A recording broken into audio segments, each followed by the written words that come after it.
చేసింది కట్టిన అన్ని మహత్వంలో విశాఖపట్నంలో ఈ నెల 30 చేయాలి. అంగన్వాడీ సంక్షేమ పథకాలను జిందాబాద్ చేయాలి. 8 గంటల పని విధానం మనం ఇప్పటిదాకా 8 గంటల పని విధానం చేస్తా ఉన్నాం.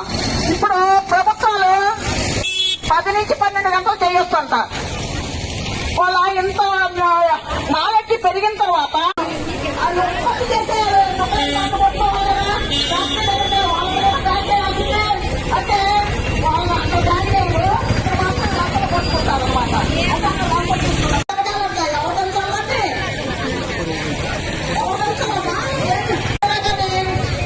పరిస్థితులు అసాధ్యంతో ఈరోజు పనులు చేయాల్సిన పరిస్థితి.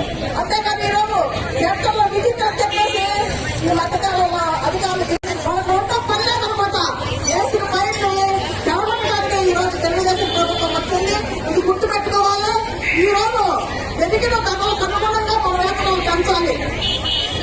చూస్తూ ఉంటే ఎమ్మెల్యేలు ఎమ్మెల్సీలు 95,000 జీతం నుంచి 1,00,000 పెంచుకున్నారు.